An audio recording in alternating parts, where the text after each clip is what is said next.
Bandana Zoro is the coolest Zoro. I will never change my mind. Landscape page, use a pencil, use an eraser, hit pause if we go too fast. He's in profile, sword in his mouth, right? So I'm going to start with his nose. So you start with like an upside down 7 or a capital L shape, right? So we'll just go this way. And don't worry if it's a bit bumpy, noses tend to be bumpy. So you go diagonal, and then like an L. So you just go here.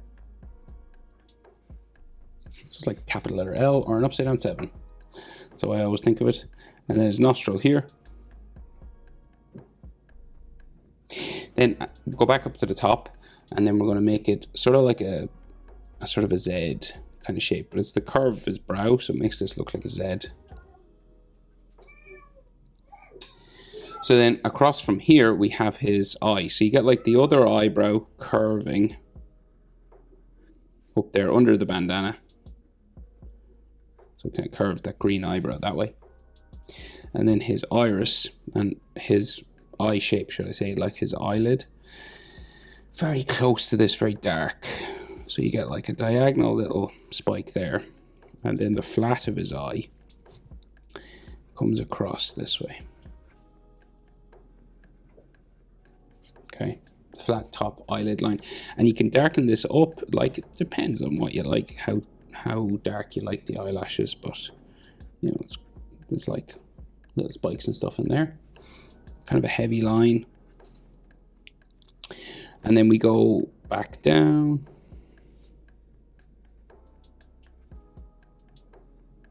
Up into there.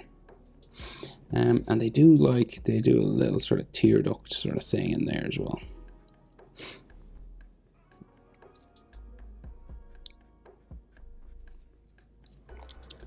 So then we have half circle for his iris. He's looking up underneath the eyelid, sort of unimpressed. Zoro, angry. Then we get some wrinkles, you know, for the frown of his nose and stuff just in here. So, like some wrinkles and things.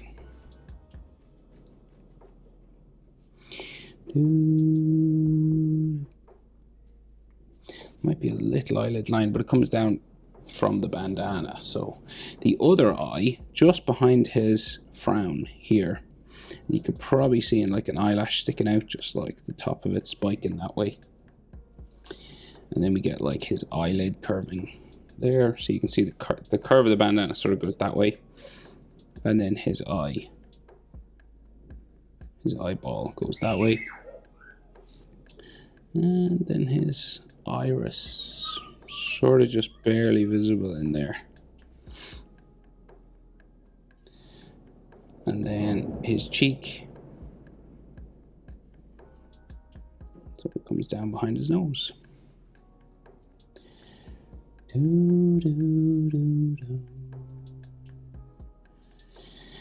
So, okay, so his top lip, it's on top of the handle of the sword, so you just do this sort of curve coming around the mouth. And so the sword makes it like super long because it's in his mouth, right? So it goes like nearly to the edge of his eye, like right underneath it, see that? And then we get some teeth in there, and they can be sort of like bumpy.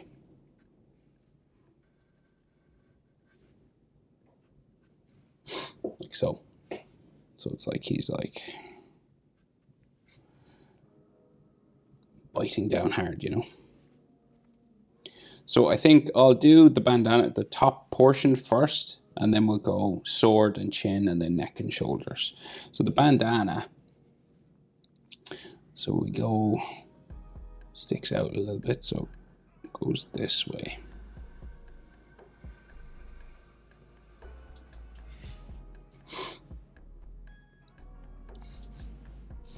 It's got like an eyelid line there.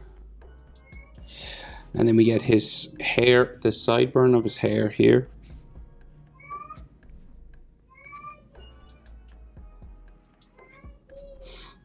And it curves around like so. Sorry now, I'll be back. And he does have, you know, some texture lines just on his sideburns there. Just beside the sideburn, his ear.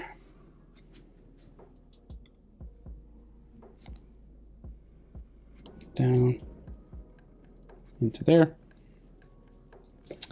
And then we get the ear lines inside. Easiest way is like a letter J sort of a thing.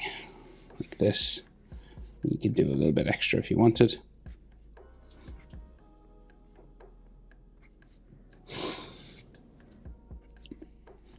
You can slightly see his jaw, but the handle of the sword sort of covers a lot of this.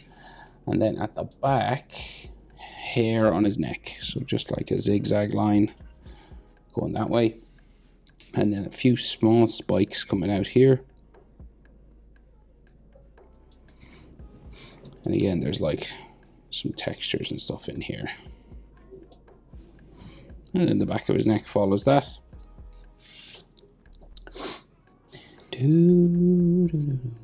So our bandana, very bumpy on the back where it's like tied. And there's a little bump at the front. And then this like just skull shape, round head, quite big, bigger than you think. Like it goes right up, down. And you might have like some textures here, but it's jet black, so like the ink isn't visible. Depends on what, if you want to add shade or anything, you know, you would do some sort of little fold lines and stuff like this if you were shading it, you know. But if not, it's ink, like it's pure black ink in the picture, so you could do that. Jet black, no lines needed. And then the tied portion, so we just get like just roughly this. Right, nothing major. Again, this is black, so don't worry about fold lines, but if you're shading, put some fold lines. Handle of the sword coming out from the side of his teeth, real bumpy, right? Because of the rope, or what would you call it, twine maybe, that curves around the handles of Japanese katana type swords, dealies. That was a word salad. So then they have like an extra little cover, brass or gold sometimes. I'm sure it's made of different metals. Just on the end, like a capping sort of a thing. There. And then we get like sort of an edge line broken following that, just to show it's a little bit three-dimensional. It's amazing what that does, how it changes the form. Drawing's awesome. And then we got a diamond. And then we got a diamond.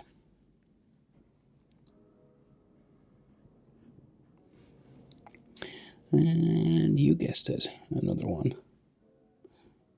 Closer to his mouth. There. And then like here. And then there should be another one here, I'd say.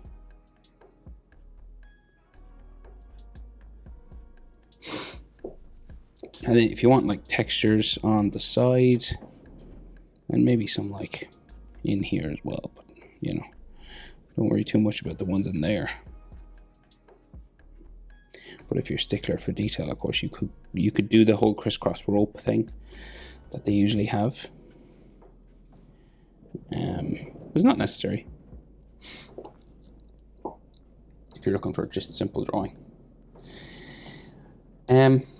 So his chin, right? So his chin sort of like bumps here, comes around, back in. So like you're looking for the direction of the jaw. Your jaw joins your earlobe. And then his bottom lip, just there. And we can see some teeth in here as well. And then his neck, Adam's apple, long neck. And there is some like neck muscles there. And there's the blade here with the round hilt. So your hilt is like an ellipse, so it's a circle turned on the side, right?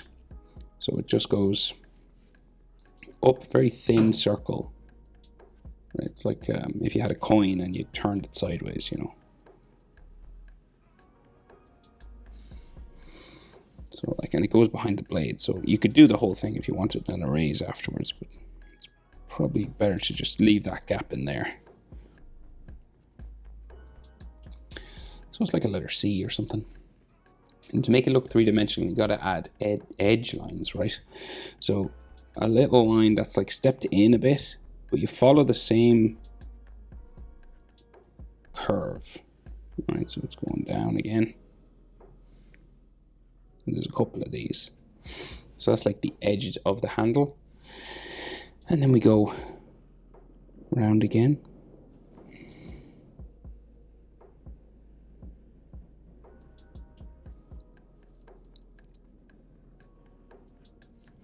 Right? And then we want to make this look a bit three-dimensional, so you add like another part inside.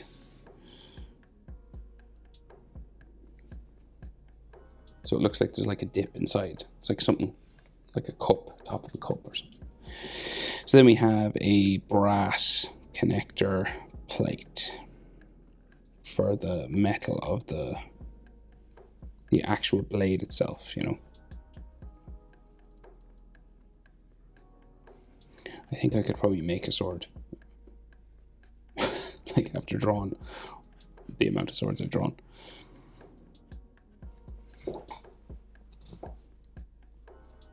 Not guns though, don't like drawing guns. So then, they're harder. So then, his handle, right? So you could use a ruler if you wanted. Where's mine? I don't have one. But we're gonna go,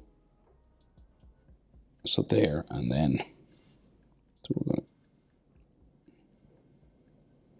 see the problem with using a ruler with a sword is that these actually have a curve on them, like a slight curve.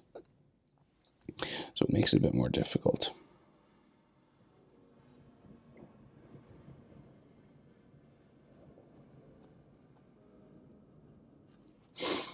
So it's a bit of a curve on it.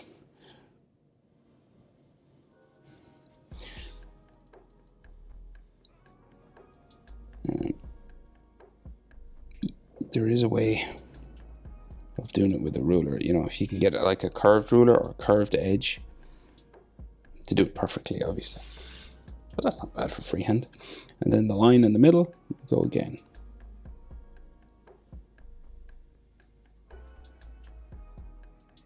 It gets a bit thinner as we go in there.